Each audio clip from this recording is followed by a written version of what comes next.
حضرت عمر کا زمانہ ہے، آپ جانتے ہاتھ میں کوڑا رکھتے تھے،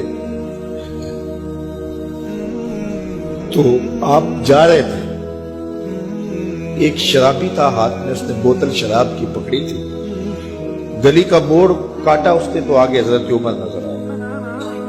حضرت عمر تو موقع پہ سزا دیتے تھے، ہاتھ میں درہ پکڑا ہے تو اس نے دل ہی دل میں کہا مالک عمر کے قہر سے بچا لے، پکی توبہ کرتا ہوں آج کے بعد شراب نہیں پیوں گا، اور جلدی سے وہ شراب کی بوتل بکل میں بغل میں دبا لے۔ حضرت عمر بھی سر پہ پہنچ گئے اور جھڑک کے کہا کہ یہ تیرے پاس کیا ہے؟ تو ڈرتے ہوئے کہا حضرت سرکہ ہے۔ تو عمر سے کہا نکال، تو جب نکالا تو واقعی سرکہ ہو گیا تھا۔ جو رب شراب کو سرکے میں بدلنے پہ قادر ہے، وہ رب گناہوں کو نیکیوں میں بدلنے پہ بھی قادر ہے۔ تو اس کے در پہ کوئی آئے تو صحیح، جھولی پھیلائے تو صحیح، ہم تو مائل بکرم ہیں، کوئی سائل ہی نہیں، راہ دکھلائیں کسے راہ روے منزل ہی نہیں۔ کوئی اس کی دہلیز پہ تو آئے، اس کی چوکھٹ پہ تو آئے، بلکہ اس کی رحمتیں تو بہانے ڈھونڈتی ہیں۔ بشر حافی ایک بہت بڑے شرابی تھے اور زندگی شراب کے نشے میں دھت گزرتی تھی۔ ایک دن گلی سے گزر رہے تھے، کاغذ کا ایک ٹکڑا دیکھا، اس پہ رب کا نام لکھا تھا۔ یار بندہ گناہ گار ہو بے ادب نہ ہو، گناہ گار ہو بے ادب نہ ہو۔ تو کاغذ کے ٹکڑے پہ رب کا نام لکھا تھا، اس کو اٹھایا، چوما، صاف کیا، خوشبو لگائی اور اونچی جگہ پہ رکھ دیا کہ یہ میرے رب کا نام ہے، اور شراب پینے پھر میخانے میں چلے گئے۔ وقت کے ولی کو الہام ہوا، جا ڈھونڈ بشر کو اور میرا سلام دے اور اسے کہہ کہ تیرے رب نے تیرے سارے گناہ معاف کر دیے۔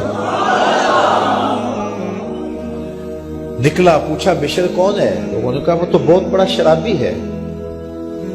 اللہ اکبر۔ گھر پوچھا، کہا وہ شراب خانے میں۔ شراب خانے میں پیچھے چلے گئے۔ وقت کا ولی اللہ شراب خانے کے دروازے پہ دستک دے رہا ہے۔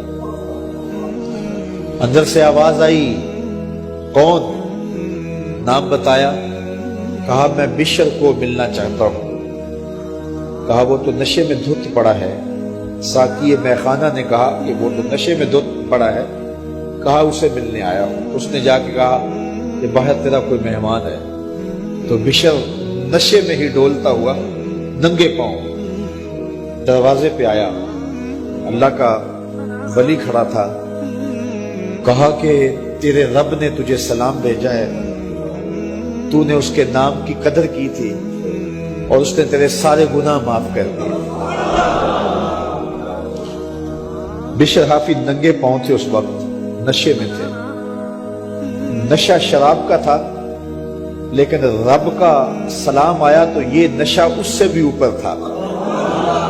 جھوم اٹھے اور کہا کہ میں اب رب کا سلام آیا ہے تو اب میں ننگے پاؤں تھا، اب ساری زندگی میں جوتا نہیں پہنوں گا۔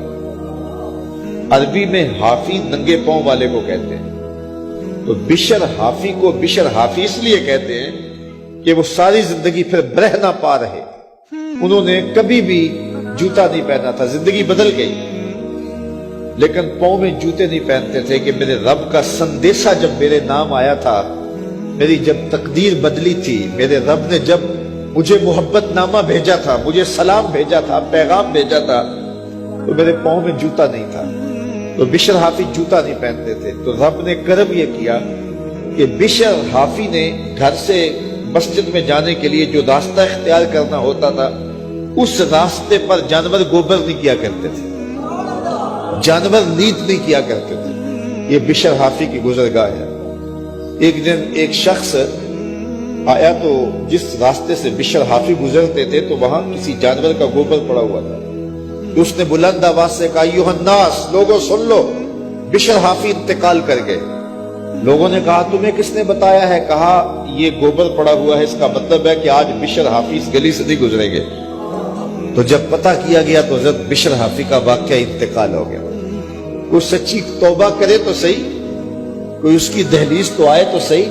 ہم تو مائل بکرم ہیں, کوئی سائل ہی نہیں, راہ دکھلائیں کسے رہ روے منزل ہی. کوئی جھولی تو پھیلائے وہ تو قریب ہے, اس کی تو رحمتیں آواز دے رہی ہیں, یا ایھا الانسان ما غرک بربک الکریم. او بھاگے ہوئے انسان, آجا پلٹ کے, تیرا رب بڑا کریم.